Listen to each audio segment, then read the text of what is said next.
예, 강의를 해주시겠습니다. 우리 김영숙 소장님 앞으로 모실 때 인사드릴 때 박수로 환영해 주시기 바랍니다. 반갑습니다. 김영숙입니다.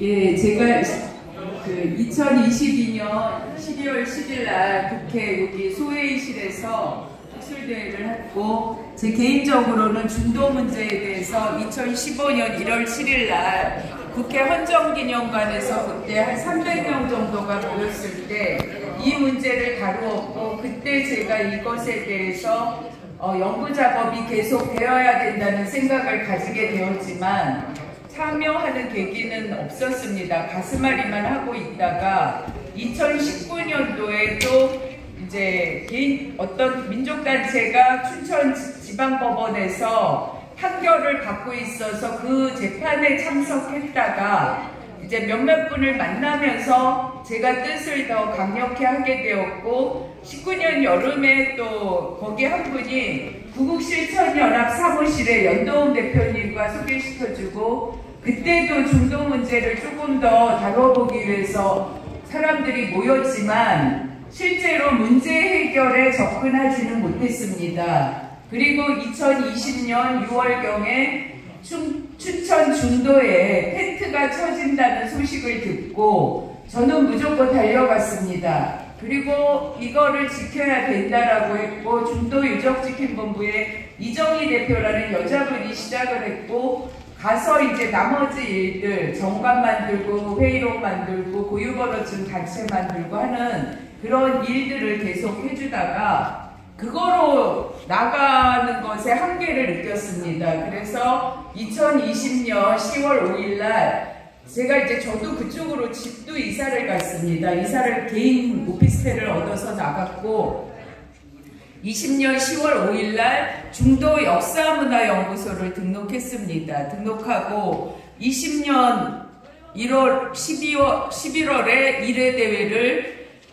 시작했습니다. 중도역사문화연구소 창립학술대회를 하면서 지금 이제 작년에 3년차를 하게 됐습니다. 그래서 1회 대회는 서울시 의회 의원회관에서 시작했지만 그때 코로나 10인 이상 모임 금지여가지고 갑자기 개인 이제 회의실을 얻어가지고 학술대회를 학자 4분, 발표자 4분, 토론자 4분 모시고 정식으로 하게 되었고, 2회도 마찬가지였고, 2회 대회는 서울시 의회 의원회관에서 했습니다. 아는 시의원이 도움을 받아서.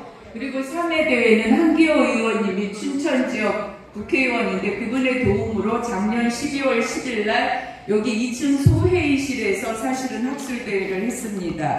근데 저는 이제 제가 40대 후반에 고3하고 고1짜리 딸이 있었음에도 불구하고 우리 한민족에 영광사가 있었다라는 걸 처음으로 알게 되었습니다. 한인 7대, 한웅 18대, 당군 47대 분이 계시다는 그거를 제가 57년생인데 저는 한 번도 들어본 적이 없었습니다. 그러다가 2004년도에 처음으로 듣고, 그럼 나는 무슨 역사 교육을 어떻게 배운 거지? 제 정체성에 혼란이 왔고, 그 정체성을 세우는 과정 속에서 아이들 고3, 고1이 있었음에도 엄마는 엄마 공부할 거야, 너희들은 니네 공부해, 엄마는 지금부터 계모야 라고 딱 선언하고 제가 대학원을 들어갔고, 석사 하는데 4년, 석사 논문까지, 박사 하는데 7년 걸려서 2016년 60살에 학위를 받았습니다. 그리고 학위를 받고 나서 내가 논문을 쓸 수 있을까? 라고 생각을 했어요. 학위 받는 걸로 끝나고 강사로 끝나지 않을까 했는데 중도가 저를 흔들었고, 1회 학술대회를 했던 거는 선도문화지라는 등재지에, 여기 정현동 교수님도 와 계시지만 환경적 접근, 풍수적 접근, 그 다음에 유골 분석적 접근, 그 다음에 저는 시민운동사로 했습니다. 그때 1회 대회 때는. 그리고 지금은 이제 유적과 보존의 중요성에 대해서 이제 실제 작년에 논문 제목은 과제 연구였습니다. 근데 지금 이제 여기 구국실천연합 세상을 바꾸는 사람들에서는 조금 제목과 내용 몇 장을 바꾸어서 지금 하게 됩니다. 그래서 춘천 중도, 아까 세상을 바꾸는 사람들을 여러분들이 많은 이야기들을 하셨는데 결국은 정체성 회복이라고 봅니다. 한국인으로서 한국인의 정체성을 회복하지 못하면 그 어떤 다양한 방법들이 나와도 실현할 수 있는 가능성은 없다고 보여집니다. 그 정체성 중에 가장 강력한 거는 홍익인간 정신이고 홍익인간 제세유화입니다. 단군 시대에 이 시대적 선도적 사명으로 단군들께서는 사회를 다 다니면서 강법을 하시면서 천부경과 산일신고를 강화하셨고 실천법으로 참정개경을 제시하셨습니다. 그런데도 불구하고 일제 36년 동안에 조선세 편수회가 우리 역사 문화를 말살시키려는 정책 속에 우리 것들을 다 바꾸고 당군은 신화라고 가리워버렸다는 겁니다. 근데 지금 다시 한인 7대, 한웅 18대, 당군 47대 분이 계시고 그들의 역사 속으로 걸어 나올 수 있는 유물유적이 중도에서 발굴되었습니다. 그러면 이거를 이제 역사 시대로 가지고 와야 합니다. 그리고 당군으로부터 세워진 정신철학, 홍익인간 제세유화 정신을 가지고 새로운 정체성을 확립해 갈 때 무궁무진한 방법들이 나올 것입니다. 그래서 지금부터 시작하도록 하겠습니다. 잠깐만 시간 좀 제가 확인하고요. 시간이 안 나오네. 4시 6분요? 예, 그래서 제가 이제 그렇게 됐고요. 다음 장에 보면 이제 제목을 보시면 안 끝났어요. 예? 그래서 춘천 중도 유물유적 보존의 중요성 해가지고 구석기 시대 중도 유물유적 발굴 지역 개요, 그 다음에 청동기 시대 환호 분묘 주거지를 가장 중요하다라고 일단은 제가 잡았습니다. 너무도 많은 유적이 나왔지만, 그리고 이제 중도 유물유적 보존을 저해하는 여러 가지 요인들이 있습니다. 첫 번째는 문화재청, 두 번째 강원도 중도개발공사 레고랜드, 세 번째 행정안전부, 네 번째 도의회, 그리고 최근에 발표된 제정되어서 시행되고 있는 역사문화권 정비 등에 관한 특별법이라는 법령이 있습니다. 그런 것들이 중도 유물유적을 보존하는데 저의 요인으로 잡았고요. 그 다음에 중도 유물유적 보존의 방향성에서는 일본의 사가형 공업지구가 강원도 춘천 중도는 레고랜드 사업을 위해서 시작했다면 일본도 사가형 공업지구가 공업개발을 하려고 1981년에 시작했다가 결국은 89년에 마무리되면서 요시나가리 유적 보존을 하게 됩니다. 그것을 사례로 들었고요. 그 다음에 홍산 문명 보존에 대해서 얘기했고, 제가 마지막으로 말씀드리고자 하는 것은 선사 유적지 지구 지정을 해야 된다는 겁니다. 춘천 지역 주변에 많은 구석기 시대 유적부터 나오게 되어서 이걸 보시면서 말씀드리겠습니다. 다음 장에 보시면 저 지역이 지금 제가 구석기 시대라고 표시해 놓았는데, 구석기, 신석기 시대 유물유적이 이미 기발굴 보고서에 나와 있습니다. 그리고 이제 중도가 빔이 안 될까요? 요 가운데가 중도입니다. 여기 가운데 섬이 위에 아래 두 개가 있습니다. 그래서 위를 상중도, 아래를 하중도라고 하는데, 북한강과 소양강이 겹치는 지역에 있습니다. 이쪽으로는 북한강이고 이쪽으로는 소양강입니다. 그래서 북한강과 소양강 지류가 합해지면서 이렇게 쾌적층이 쌓이면서 많은 유적층이 이렇게 연도별로 이렇게 쭉 나와 있어요. 그래서 되게 특이한 곳입니다. 그래서 구석기 시대도 보면 레고랜드 사업을 할 때 투입됐던 그 연구소들이 그대로 들어갔습니다. 한강문화재연구원, 한백문화연구원, 고려문화재연구원, 한월문화유산연구원, 강원문화재연구원. 이분들이 기존에 한덕리, 통곡리, 월성리, 금산리, 거두리, 서상리, 만천리에 보면 구석기 시대 유적과 신석기 시대 유적이 있고 청동기 시대도 있습니다. 저 빨간색으로 표시된 이 외곽의 부분들이 저렇게 발굴 보고서가 존재하고 본인들도 발굴에 참여했음에도 불구하고 발굴하는 일만 했지 이것을 보존해야 된다라는 보존의 가치에 대해서는 아무도 얘기하지 않았다는 게 엄청난 오류를 만들게 됐습니다. 그리고 이제 기존의 중도 유물유적 발굴 지역에 대한 그 발굴 조사 현황을 보면 그 일본 일제도 여기서 발굴을 했습니다. 춘천 중도가 중요하다라고 봤고 춘천 지역도 많이 발굴했고 그 다음에 춘천에 가면 세종호텔이 있습니다. 세종호텔에 그들이 미륵불을 세워놓고 자기네 어떤 거를 모으는 것 같아. 기운을 모으려고. 그래서 제가 미륵불의 눈의 방향이 어디 있나 그거는 아직 조사 안 해봤는데 여러분들이 꼭 춘천을 방문하실 기회가 있으시면 세종호텔 그 뒷마당에 가면 미륵불을 일본이 세워놓은 게 있는데 아직도 허물지 않고 있습니다. 그리고 자기네가 일본도 여기 왜냐면 우두산도 있고 많은 또 저쪽 가막산인가 올라가면 고려 태봉 태자들의 태를 묻어놓은 곳도 있고 되게 많은 그 오랫동안 어떤 역사적 사건들 뭐 기록들이 많이 남아 있고요. 우리나라는 처음으로 1980년에 국립중앙박물관이 조사했고 쭉 해서 82년, 83년, 95년에 이제 청동기 유적이 뭐 주거지가 7기 발굴됐다고 제방구가 중도 섬에 이렇게 뚝공사를 하는 가운데서 발굴됐고요. 가장 최근에는 이제 2010년부터 2011년 4대강 사업을 하면서 저렇게 많은 유물유적이 사실은 나왔습니다. 청동기 시대 강어문화재연구소가 주거지 86기부터 해갖고 쭉 저런 걸 나왔음에도 불구하고 우리나라 문화재법의 한계가 중도를 조사하다 보니까 발굴하면 발굴자가 신고를 해야만 문화재가 되는 거예요. 근데 발굴하는 것만 하고 목적 사업이 있으니까 목적 사업에다 손을 들어주면서 아무도 문화재청 가서 보니까 접수가 안 됐기 때문에 문화재 보존을 못했다고 하고 중도도 레고랜드 사업을 하면서 그 최문순 도정이 할 때 중도개발공사라는 특수목적법인을 만들었는데 특수목적법인이 시행사면서 그거를 문화재 발굴 나온 이걸 신고를 해줬어야 돼. 안 해주니까 문화재청은 현실적으로 할 수 있는 게 없다라는 이 법이 가장 문제더라고요. 그래서 그런 법들도 바꿔 가야 될 필요도 있다라고 보면 되겠고요. 그 다음에 이제 두 번째로는 지금 제가 저걸 넘겨드렸는데 왼쪽 지도에 보면 이렇게 지도 라인에 돼 있잖아요. 이게 4대강 사업 때 발굴된 거예요. 저 지도를 보시면.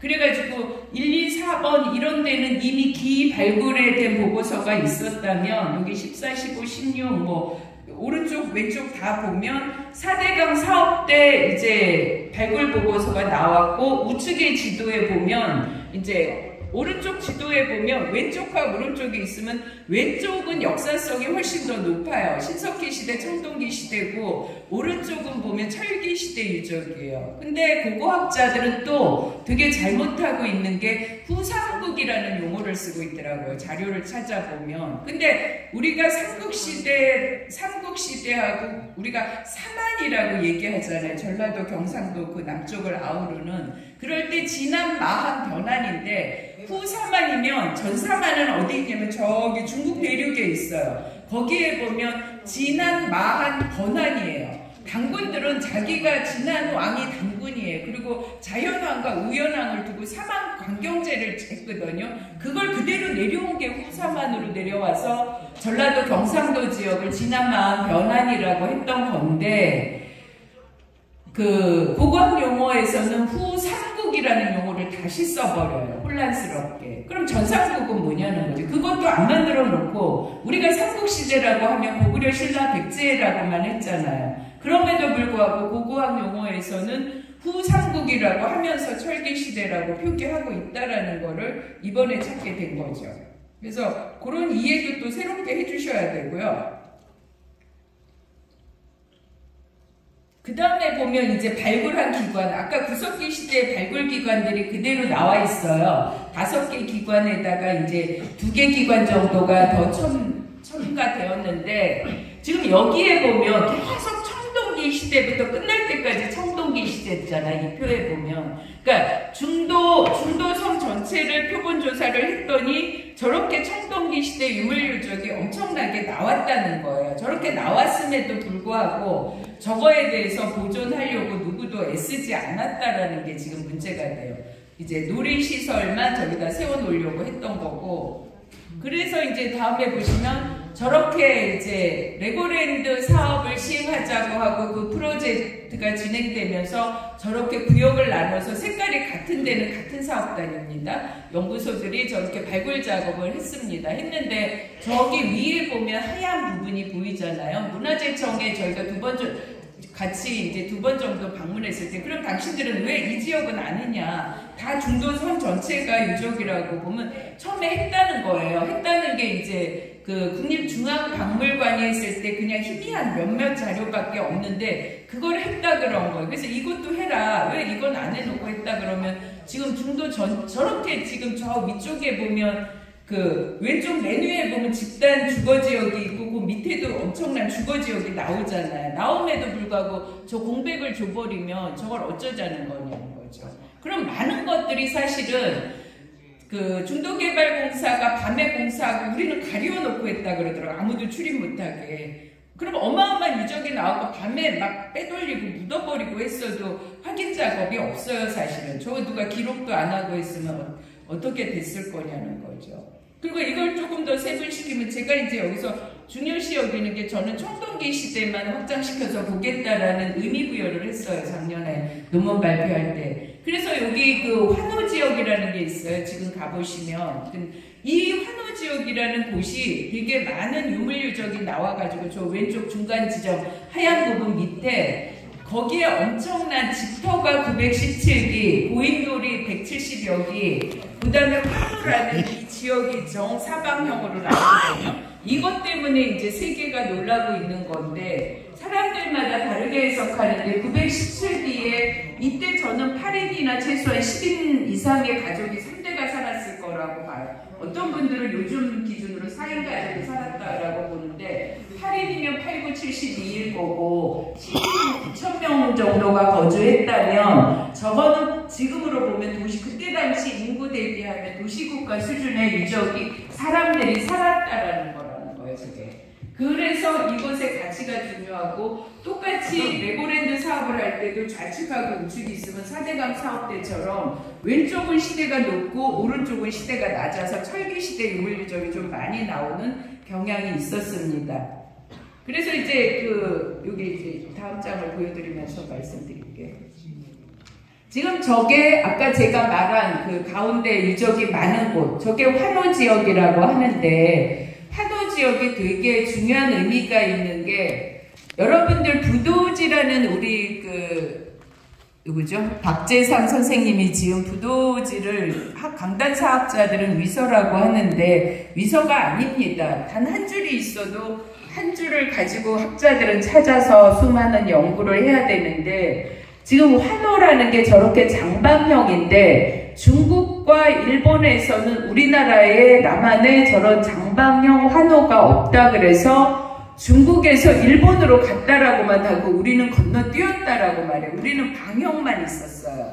근데 여기 중도에서 저렇게 장방형의 환호가 나왔고 저 안에 보세요. 이게 다 집터예요. 이렇게 다닥다닥다닥다닥 붙어있던 것들이. 그리고 가운데가 광장이고 오른쪽 저거를 보면 그리고 북쪽에가 아마 재래공간이 있었던 것 같아요. 재래공간이 있고 오른쪽 위에가 그리고 나서 밑에 출입구가 3개가 있는 거가 보이실 겁니다. 그래서 재래공간이 있었다는 게 왜 중요하냐면 당군들은 하늘에 천재를 지냈습니다. 그 시대에. 우리가 하늘 앞에 복권하고자 하는 뜻이 있었던 민족이기 때문에 그리고 천손민족이었기 때문에 반드시 우리는 천재를 지내면서 신인합의를 하고자 했습니다. 했기 때문에 저 천재 공간이 실제로 주어져 있었다라는 걸 증명하는데 이제 이 의뢰 공간에 대해서 이형도 박사님하고 또 다른 이영동 교수님이니까 두 분이 이제 학술대회에서 의뢰 공간이 있다라는 얘기를 하셨어요. 그래서 더 천재를 지냈던 공간이 있었다라는 거가 당군시대 유물 유적으로서 증명될 수 있는 이제 어떤 자료가 귀중한 자료가 된다는 거죠. 그리고 이제 그 다음이 분묘입니다. 제가 좀 빠르게 지나갈게요. 제가 중요시하는 게 집터하고 고인돌 유적지하고 환호 그 자체라고 아까 설명드린 그것만 봤어요. 제가 학술대회 할 때. 그랬는데 여기 분묘가 이제 형태가 맨 왼쪽에서부터 오른쪽으로 가서 아래로 내려가서 또 왼쪽으로 갑니다. 저 묘를 만들 때 순서예요. 저게 순서고 오른쪽 그림에 보면 분묘 정경이라고 해서 제가 사진을 올려놨는데 이게 이제 그때 발굴대회가 18, 19, 20년 끝나고 모든 발굴 보고서가 마무리되고 21년 10월 30일 날 춘천박물관이 이제 학자들을 데리고 학술 심포지엄을 했습니다. 심포지엄을 하고 그때 그 학술대회 좌장이 함은식 좌장이었습니다. 연대 교수님인데 그때 우시라 교수님이 객석에 오셔가지고 어떤 질문을 하셨냐면 중국 홍산문명 지역이 있잖아요. 그러니까 홍산문명 지역이 머리입니까? 여기가 머리입니까? 춘천 중도 유적이 머리입니까? 라고 했는데 그분은 답변을 저는 피했다라고 봅니다. 어디가 머리고 어디가 꼬리인지 알 수 없다. 근데 어디가 머리든 꼬리든 허리가 있어야 되는데 허리가 없다. 그렇게 답변을 하고 끝났어요. 근데 지금 제 견해는 뭐냐면 제가 3년 동안 학술대회를 했다고 했지 않습니까? 우리는 시작할 때 어떤 것들이 왜 발달 단계라는 게 있잖아요. 진화되어야 되는 과정에서 보면 작은 것에서 큰 거로 가지 큰 거에서 작은 거로 가지 않는다는 거예요. 그러니까 묘제에서도 지금 이런 작은 모습이 발달해서 지금 저기 어디예요? 중국 장수왕이나 광개토대왕 왕릉처럼 이렇게 단을 쌓게 되는 거고 홍산문명 유적지에서도 보면 단이 나왔던 이유들은 그게 점점 올라가면 나중에 이제 발달 순서에서 그렇게까지 간 거지 그냥 나온 게 아니라는 거죠. 그리고 이제 다음 보시면 이렇게 이제 묘제들이 이렇게 발전을 해서 왔단 말이에요. 이렇게 바뀌고 저런 단계를 거쳐. 그리고 저게 170여 개가 나왔다는 거예요. 어마무시한 거예요. 그리고 다시 보면 저 환호 지역 저렇게 보시면 우측 아래 보면 이렇게 사다리 그림이 보이실지 모르겠는데 이렇게 사다리 모양처럼 오른쪽 아래 보면 뭐가 따다닥따다닥 이렇게 돼 있는 게 있어요. 저게 묘제가 병렬식으로 저렇게 되어 있었다라는 거예요. 그래서 저렇게 많은 열을 가지고 많은 양의 묘가 나왔다는 것도 놀랐고 저 집터의 유형도 다 크기가 다르잖아요. 이때 벌써 저거를 요즘 평형으로 계산하면 42평, 48평, 33평, 24평 그렇게 된대요.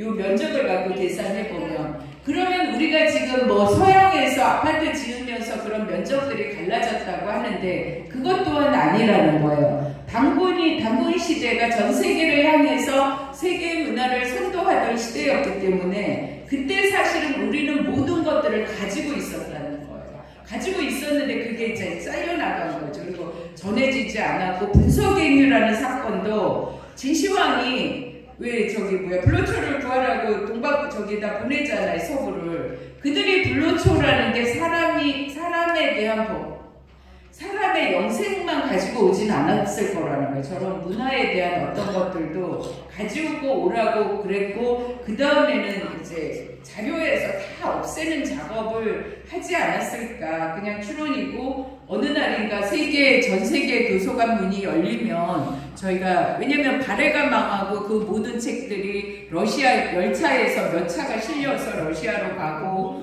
이렇게 갔던 기록들이 조금씩 나옵니다. 그래서 그런 것들을 찾는 날이 오면 우리가 이제 세계의 주인공이 될 수 있을 것이고 그 다음에 이제 여기서 나온 집터 유형들이 저렇게 따닥따닥 붙였지만 저런 공간들에 4인 가족, 8인 가족, 10인 가족이 살 수 있게 저렇게 크게 되어 있었다는 겁니다.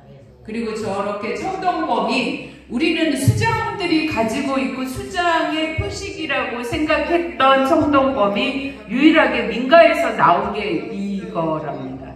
그래서 이 청동검에 대한 해석도 다시 해야 되는 거예요. 온 자료를 뒤집어서라도. 그래서 이런 연구들이 지금 너무 짧은 시간에 중도개발공사가 돈을 대고 춘천박물관과 연구기관이 해서 했는데 이거는 제 개인적인 생각으로는 인류학자, 문헌사학자, 역사학자, 고고학자, 지질학자 다 보태가지고 나라가 주도적으로 한 20년 이상 연구해가지고 15년, 20년 해가지고 결과물을 내놓아서 미래 세대의 우리의 가치관을 정립하는 어떤 이정표가 될 수 있는 그거를 만들어줘야지. 그러지 않으면 이제 지금 막 아까 앞에 분들이 다 고민하셨던 그런 문제들의 뿌리를 역사의 정체성을 세우는 걸로 시작해야 역사가 있고 문화가 있고 철학이 생기게 되지, 역사에 대한 정체성을 갖지 못하는데 어떻게 문화를 예찬할 수 있으며 철학이 나올 수 있겠습니까?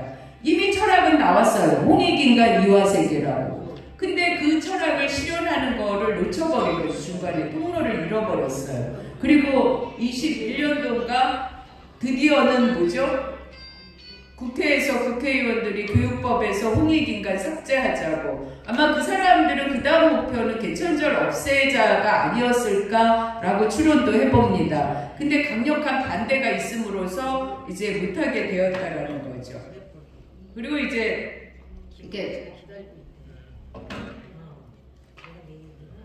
그래서 제가 아까 말씀드렸듯이 제가 지금 두 개를 놓고 하느라고 좀 어지러운데, 그 중도에서 1차 레고랜드 부지에만 이렇게 1차 발굴 12만 2025제곱미터를 했을 때 1,400여 구의 청동기와 고인돌, 집터, 구덩이 이렇게 해서 세 가지 다량 발굴은 세계적으로 전무후무하다는 것입니다. 그럼에도 불구하고 이거를 가져가지 못하는 저의 요인으로서 저쪽 보시면 2004년도에는 이미 북한강 지역을 매장문화재 분포지역으로 선포를 했어요. 이때 중도가 포함이 되었었습니다. 근데 레고랜드 개발 사업을 하자고 하면서 이걸 깨트린 거죠. 이거를 법을 바꾸기 시작하고, 그 다음에 4대강 살리기 사업 구간 내 시굴 조사에서도 유구 존재가 확인되었음에도 또 건너뛰고 2014년 매장국가위원회 매장문화재 평가 평점도 91.77이었습니다. 보통은 76점 이상만 맞으면 원형 보존하기로 되어 있는데 중도는 이거에 적용을 안 받았습니다. 그리고 의암호 수위 조작도 했는데 이거는 2015년 1월 15일 JPBC 탐사에서도 공개를 했던 부분인데 한수원에서는 71.5m라고 했어요. 근데 그게 문화재청으로 건너가면서 72m라고 했어요. 근데 이게 무슨 문제가 있냐면 중도 수위가 72m예요. 중도 높이가. 근데 72로 고쳐버리면 중도가 물에 잠긴다는 거예요. 물에 잠기기 때문에 북터 보존이나 이전 보존을 해내야 된다라고 얘기해요. 71.5m가 의암호 수위였으면 그대로 둬도 보건 보존하지 않고 원형 보존해서 그대로 둬도 되는 일이었음에도 누군가가 지금 2014년 저 기준 평점하고 이 수위 문제에 대해서 바꿔버렸다는 거죠. 3분 남았어요? 또 여전히 모자르네요. 늘 해도 모자르네. 그래서 한 5분만 더 써도 될까요? 사람이 기다려서. 그래서 이제 어쨌든 레고랜드가 이렇게 되어서 레고랜드 문제도 남아있고, 지금 레고랜드도 편법이 많습니다. 안전과 보존의 가치에서 밀렸기 때문에 그랬고, 행안부도 컨벤션 센터를 이제 하면서 하겠다고 했다가 결국 이것도 불복이 됐는데 어쨌든 안 됐습니다. 그리고 제가 이제 더 얘기하고 싶은 거는 뭐 그러면 다 빼고요. 원래 이게 35분 정도 했던 PT입니다. 근데 더 줄일 수가 없어서 그냥 그대로 갖고 가고 20분만 읽기만 하면 됐는데 이제, 그리고 제가 이제 보는 게 가장 강력한 게 역사문화권 특별정비 등에 관한 특별법이라는 거에 고구려 신라 백제 가야 마한 탐남한 6대 역사문화권만 만들었어요. 이게 역사의 상한선이 6대 역사문화권에 두겠다는 거예요. 그럼 중도는 없는 거예요. 묻어버리겠다는 거예요. 그리고 그 다음에 또 들어가서 도종환 의원이 중원역사문화권 하니까 허영 의원이 또 예매문화권으로 집어넣고 엊그제 1월달에 후백제까지도 역사문화권으로 넣었어요. 근데도 불구하고 고조선 역사문화권은 아무도 안 하고 있다는 거가 결국 식민사학자들이 말하는 대로 되어졌고, 그 다음에 이 역사문화권 강역도 보세요. 얼마나 엉터리로 되어 있는가. 이것까지 했고, 일본은, 그럼 제가 쭉쭉 넘길게요. 일본은 요시나가리, 아까 말씀했듯이 사가형 공업지구에서 요시나가리 유적지구 보존을 했어요, 저렇게.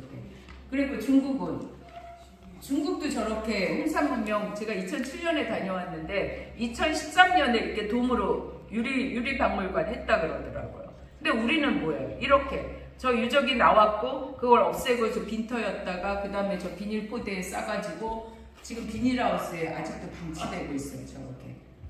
이런 나라에 우리가 살고 있고, 제가 말하는 건 아까 앞에서도 얘기했듯이 저 중도섬이 가운데가 위 분홍색은 상중도고 아래가 하중도입니다. 그래서 제가 주장하는 거는 구석기 시대, 신석기 시대, 뭐 철기 시대 유물유적이 다 청동기까지 다 나왔기 때문에 춘천 주변 지역을 선사유적 지구 지정을 해서 정말로 관광 수입으로 강원도 경제 살리기를 하면 무엇보다 가장 좋은, 그리고 우리 국민의 정체성 회복도 되는데 그게 안 됐다는 게 아쉽고, 그거의 가치를 설명드렸습니다. 이상입니다.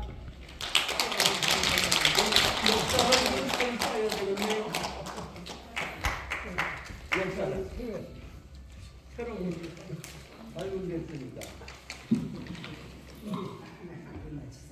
저기 이렇게 나가는 게 기다리고 있고. 네, 우리 수고하신 김영숙 박사님께 박수로 응원해 주시기 바랍니다.